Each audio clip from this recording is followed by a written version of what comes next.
Oi gente, tudo bem? Eu sou a Isa Prado. Eu vou apresentar para vocês aqui uma série de 4 videoaulas, um projeto patrocinado pela Lei Aldir Blanc e pela Secretaria Municipal de Cultura, onde eu vou ensinar vocês com dicas e demonstrações como você pode fazer uma jaqueta personalizada e exclusiva como essa aqui.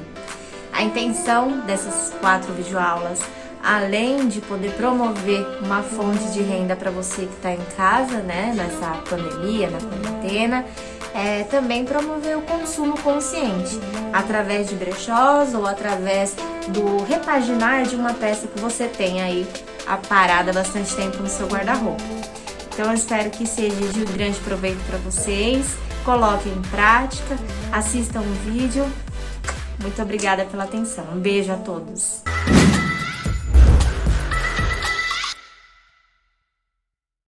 Bom, gente, agora vamos lá. O primeiro passo para eu começar a fazer a preparação da minha peça que eu vou customizar é apoiá-la, né? Na verdade, estendê-la sobre uma superfície plana. Eu utilizo essa tabuazinha aqui de madeira para todas as peças que eu vou fazer. Ela me atende bem, tá até aqui usada. Mas você pode utilizar um pedaço de papelão mais grosso e dependendo da área que você for pintar, você pode utilizar outros objetos, tá? Para aplicar o jeans aqui em cima, para que o tecido fique bem esticado e me permita traçar com uma segurança maior, eu vou aplicar uma camada bem fina dessa cola multicolagem aqui. Aqui tá escrito que ela é para decupagem, mas se você passar uma camada fininha dela, esperar uns 15, 20 segundinhos e aplicar o jeans, ele vai fixar também, não vai pegar fio e nem vai danificar o tecido, tá? A gente só não pode exagerar nessa camada de cola. Então eu vou passar aqui uma quantidade suficiente para atingir as bordas e o centro. Esses pontos de fixação já vão permitir que o jeans fique bem esticado sobre a peça.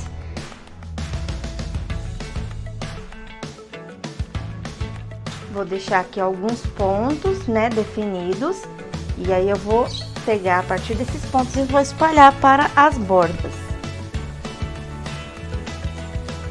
Para fazer a aplicação da cola aqui, eu vou utilizar um pincel.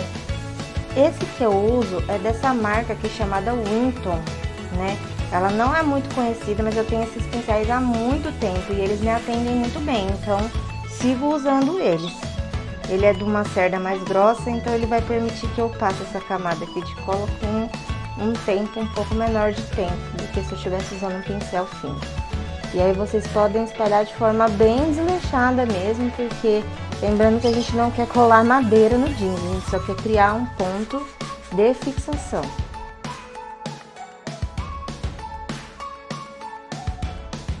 Eu vou colocar só mais um pinguinho aqui, porque eu achei que a área central ficou com um ponto muito pequeno de cola e já vai ser o suficiente.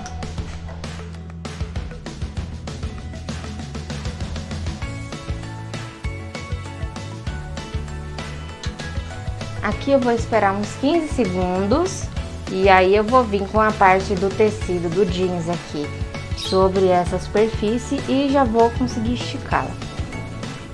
Bom, vamos lá. A cola deu mais ou menos uma secada aqui. A gente vai vir com o jeans, a superfície, na verdade, que a gente quer pintar. Eu vou escolher essa parte aqui, na verdade, das costas.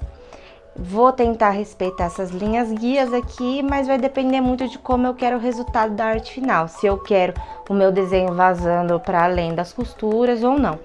Como vocês podem ver, eu tinha iniciado um outro projeto aqui para gravar para vocês, mas eu separei uma referência que eu acho que vai ficar mais bonito. Então, como nessa parte aqui eu tava dando só o fundo, não tem problema, vou passar o branco no restante da área entre a costura aqui e não vai ter problema nenhum, tá? Só é bom até para vocês verem que quando algumas partes da customização, o processo ele permite que você erre. Na verdade, a arte acho que é uma eterna improvisação. Se você tá fazendo um desenho à mão livre, né, ou usando a sua criatividade, não tem certo ou errado. você pode ir adaptando. Então, nesse caso aqui eu vou adaptar, porque eu tava pensando em fazer uma imagem e acabei achando uma imagem que eu achava mais interessante para essa jaqueta. Vou utilizar ela. Bom, então aqui, o que eu fiz? Posicionei o jeans em cima daquela plaquinha de madeira.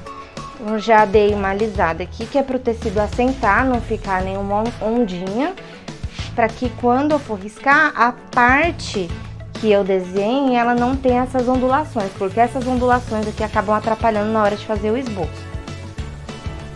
Vou dobrar o restante do jeans que ficou para trás. Isso pode ser necessário ou não, de acordo com o tamanho da tábua que você for usar. Para mim, eu vou confessar que essa virada aqui do restante do tecido que eu faço para trás acaba me ajudando, porque faz com que o jeans, né, a peça, ela fique um pouco inclinada para mim. Então, para mim, isso pelo menos me ajuda na hora de eu desenhar. Eu acho um facilitador. Então, vamos lá. Como eu disse para vocês, eu tinha uma outra ideia de referência para cá. Só que eu achei uma referência mais bonita, mais interessante para esse modelo aqui de jaqueta. Então eu vou desconsiderar essas linhas limitadoras que eu tinha feito aqui, porque eu vou mudar o meu desenho. Como eu estava na fase de aplicar, né, uma camada de branco no fundo, isso vai acabar que não vai interferir. Eu vou deixar essa parte aqui e vou pintar o restante. Apenas para fins de informação. No esboço, se você já tiver um desenho como eu tinha aqui, ó, delimitado, existem algumas opções que você pode usar para fazer a marcação do esboço no jeans, né? Eu utilizo essas duas formas. Ou um lápis 6B, que vocês podem até ver que eu uso mesmo, ele tá bem pequenininho. Ou esse lápis Giz. Esse é o número 3543.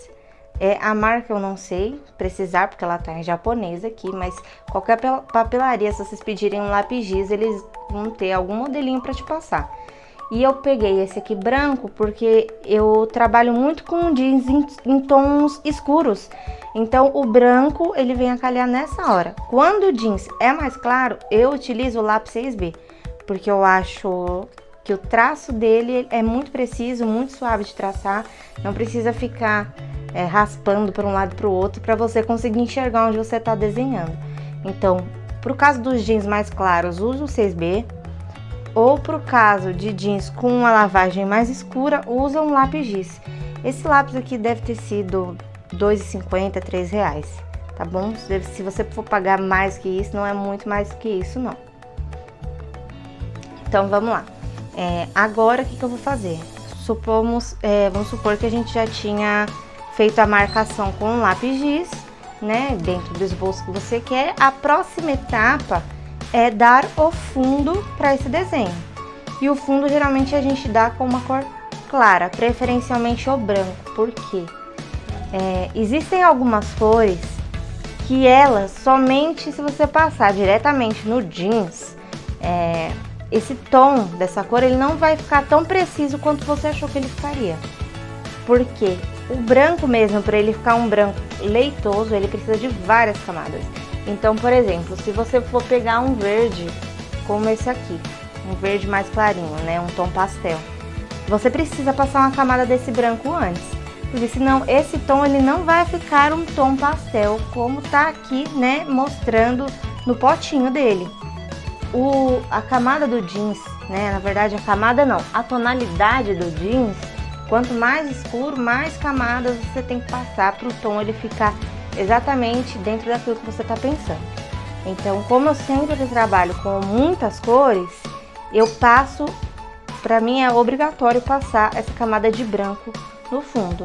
Mas se você, por exemplo, fazer um fundo preto, aí você já não precisa passar o branco, você vai estar gastando tinta. Passa o preto direto no fundo, porém o preto ele também não está isento de você fazer duas mãos dele.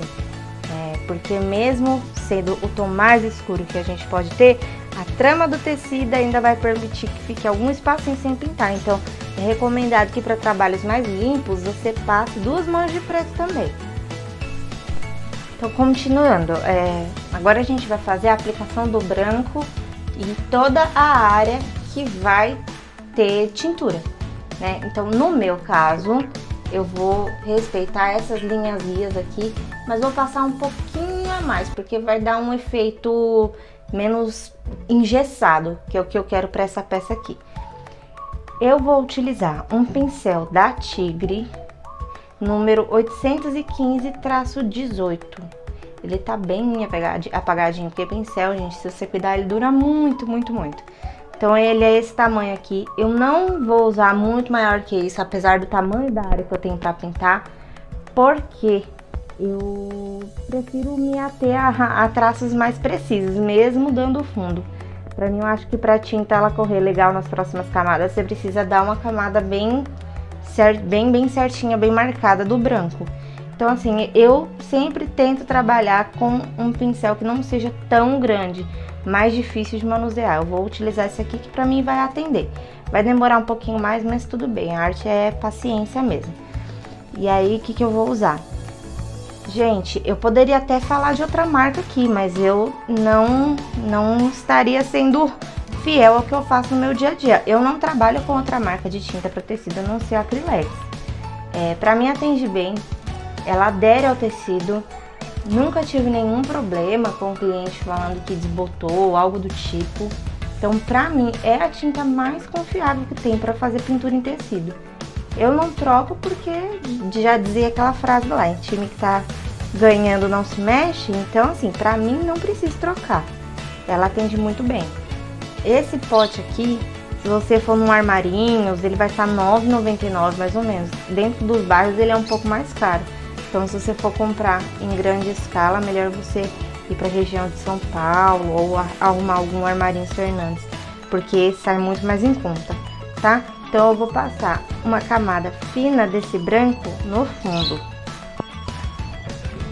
E sobre a preparação, tem uma outra curiosidade. Existem muitos artistas que fazem, na verdade, uma misturinha desse branco com outro diluente, ou com água mesmo, ou tem outras composições que eu não vou saber precisar, para fazer a aplicação do fundo, que aí você não gasta tanta tinta assim, né? Eu não estou utilizando nenhum diluente a não ser água, então eu estou usando com água. Eu misturei aqui num potinho que eu tinha um restinho, eu joguei água e estou fazendo com água, tá? Eu nunca fiz de outro jeito, mas você pode fazer aí a tua misturinha para diluir da forma que você quiser.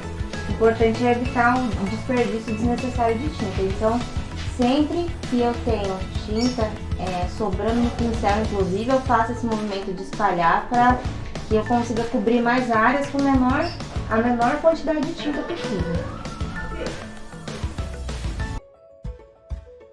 Outra coisa que vocês podem observar, quando eu estava trabalhando com a minha referência antiga, eu estava respeitando essa linha aqui, ó.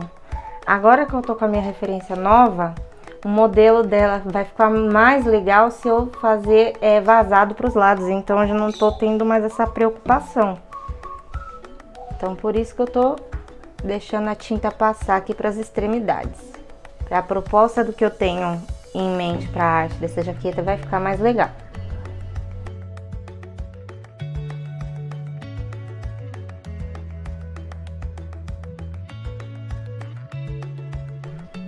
Vocês podem ver que tem algumas partes que, mesmo a gente tendo aplicado a tábua, ele deu uma ondulada aqui. Então aí vocês imaginam se não tivesse a base, né? Ficaria muito mais difícil de eu pintar. Mas é normal acontecer, tá? Até porque a gente não aplica uma camada que é pra ficar extremamente colado no tecido, pra gente não danificar o jeans, né? A trama dele.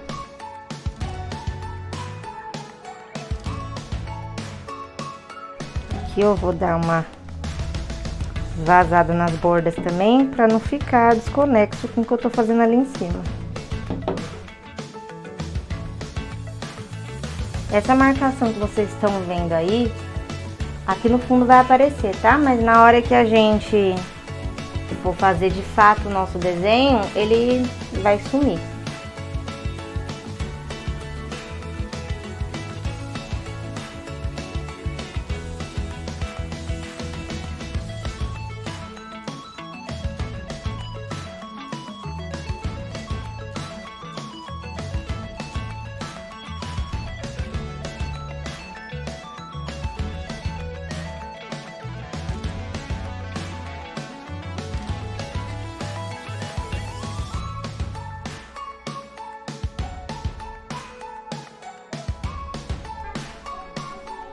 Gente, eu já estou terminando de passar a camada que vai dar o fundo para nossa arte, né? A nossa base.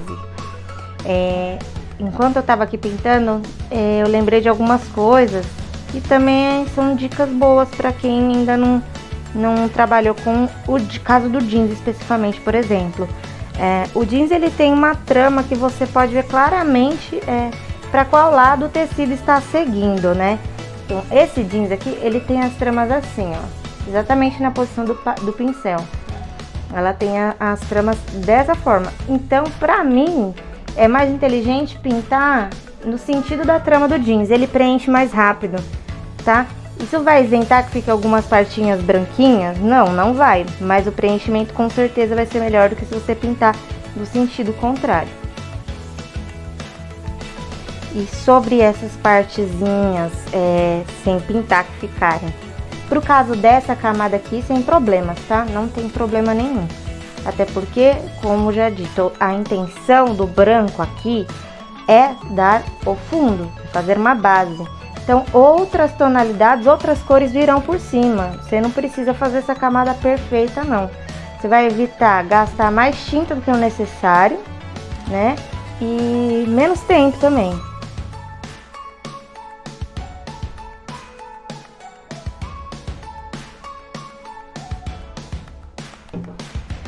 Pronto, aqui tá a nossa base. É aqui que a gente vai começar a dar vida à nossa arte. Você vai esperar agora, né, o processo de secagem dessa tinta. Se você tiver um secador, você pode acelerar esse processo. Eu prefiro deixar a tinta assentar como deve no tecido e secar por si só, tá? Enquanto isso, eu vou preparando os outros processos. Essa primeira parte da nossa série de 4 aulas vão ficar por aqui. Espero que vocês tenham gostado, entendido. Se tiver alguma dúvida sobre essa etapa de preparação e de rascunho, base, vocês deixem nos comentários ou podem entrar em contato comigo, tá bom? Um beijo, até a próxima!